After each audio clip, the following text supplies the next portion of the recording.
அனைத்து ஆன்மீக நண்பர்கள் அனைவருக்கும் வணக்கம். இன்னைக்கு நம்ம இந்த வீடியோ தொகுல திருச்செந்தூர் முருகனை நினைத்தது உடனே நடக்க இதை மட்டும் எழுதி வைங்கள், நினைத்தது அப்படியே நடக்குங்க. நம்பிக்கையோட முருகப்பெருமானை நினைத்து உங்க வீட்டிலேயே இதை எழுதி வைத்து வழிபாடு செய்யலாம். இந்த வேண்டுதல் அளித்தவுடன் நீங்க எந்த முருகனை நினைத்து வழிபாடு செய்றீங்களோ அங்க போய் அந்த உண்டியல்ல நீங்க எழுதி வைத்ததை சேர்த்துடலாங்க. ஏன்னா உங்களுக்கு குழப்பமே வேண்டாம்.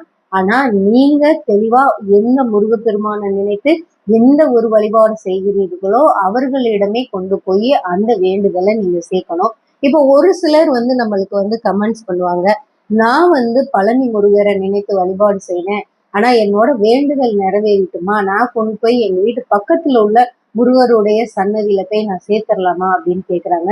அப்படி சேர்க்க கூடாதுங்க. ஏன்னா எல்லா முருகப்பெருமானும் ஒண்ணுதான். இப்ப அப்பா அம்மாவுக்கும் சித்தி சித்தப்பாவுக்கும் எவ்வளவு வித்தியாசம் இருக்கு இல்லையா?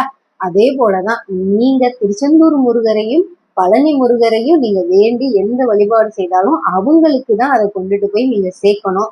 அங்க வேண்டுதலை நீங்க நிறைவேற்றாம உங்க வீட்டு பக்கத்துல உள்ள முருகப்பெருமானுக்கு வேண்டுதலை நிறைவேற்ற நீங்க அந்த முருகப்பெருமானுக்கே வேண்டிக்கோங்க.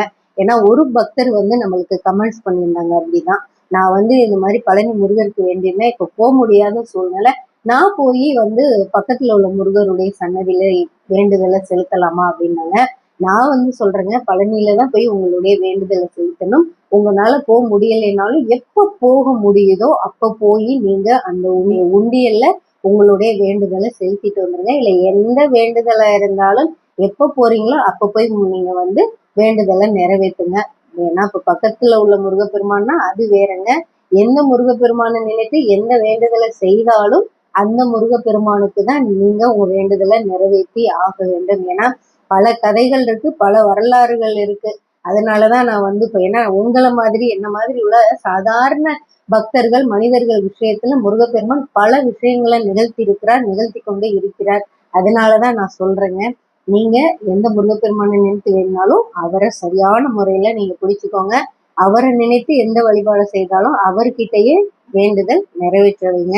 இன்னைக்கு நம்ம வீடியோ தொகுல சொன்ன மாதிரி நீங்க உங்களுடைய எந்த ஒரு வேண்டுதல் நிறைவேறாதா இருந்தாலும் அது உங்களுக்கு மிக விரைவில் கூடிய சீக்கிரத்துல நடக்கணும் அப்படின்னு முருகப்பெருமானை நினைத்து செவ்வாய்க்கிழமை சஷ்டி கீர்த்திகை நட்சத்திரம் இந்த மாதிரி முருகப்பெருமானுக்கு உகந்த நாள் அன்று உங்களுடைய எந்த ஒரு வேண்டுதலா இருந்தாலும் ஒரு நோட்ல இல்லைன்னா ஒரு பேப்பர்ல எழுதி வைங்க.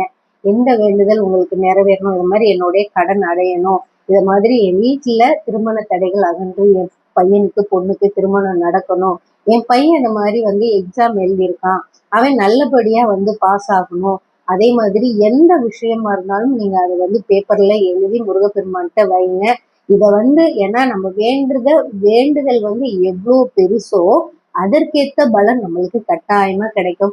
நம்ம சாதாரணமா ஒரு பதிவை பார்த்துட்டு சரி நம்ம எழுதி வச்சுதான் பார்ப்போமே அப்படின்னா நம்பிக்கை, ஏன்னா நீங்க முழு மனதார அடிமனதிலிருந்து முருகப்பெருமானை நினைத்து எழுதுற வரிகள் முருகப்பெருமானுடைய காதுக்கே போய் சேரும்.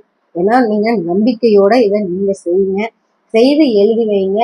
உங்களுடைய வேண்டுதல் நிறைவேறணும்னா நீங்க உங்க வீட்டு பக்கத்துல உள்ள முருகப்பெருமானை நினைத்து வேண்டி எழுதிருந்தீங்கன்னா அதை கொண்டு போய் பக்கத்துல உள்ள முருகப்பெருமான் உண்டியல்ல சேர்த்துருங்க. ஏன்னா இப்ப இல்ல நான் திருச்செந்தூர்ல போய் தான் நீங்க சேர்க்கணும். உங்களுடைய வேண்டுதல் எந்த முருகனை நினைத்து வைக்கிறீர்களோ அந்த முருகனுக்கே நீங்க வேண்டுதலை செலுத்த வேணும், மறந்துடாதீங்க. கட்டாயமா இதை மட்டும் நீங்க எழுதி வைத்து வழிபாடு செய்யுங்க, கண்டிப்பா நடக்குங்க. அதுக்காக என் பையன் நான் பரீட்சை எழுதியிருக்கிறான் அப்படின்னா உங்க பையன் நல்லபடியா படிச்சு நல்ல மார்க் எடுக்கிற அளவுக்கு எழுதியிருந்தாருன்னா கண்டிப்பா பாஸ் ஆவாருங்க. அதுல குழப்பமே வேண்டாம். அவங்க பேசாம படிக்காம இருந்துட்டு முருகரை மார்க் போடுனா முருகர் போட மாட்டாரு, அதையும் நீங்க ஞாபகம் வச்சுக்கோங்க. ஏன்னா எப்பொழுதுமே உழைப்புக்கேத்த ஊதியம் கிடைப்பது போல பக்திக்கேத்த அருளும் நம்மளுக்கு கிடைத்தே ஆகும். நம்பிக்கையோட திருச்செந்தூர் முருகரை வழிபாடு செய்யுங்க. இந்த வேண்டுதலை உங்க பிடித்த முருகப்பெருமானை நினைத்து செய்யுங்க. கண்டிப்பா அனைத்தையும் முருகப்பெருமான் நிகழ்த்தி கொடுப்பார். இந்த வீடியோ பதிவு உங்களுக்கு பிடிச்சிருந்துச்சுன்னா நம்ம சேனலை லைக் பண்ணி சப்ஸ்கிரைப் பண்ணிக்கோங்க. மறக்காம பெல் ஐக்கானை தட்டி விட்டுக்கோங்க.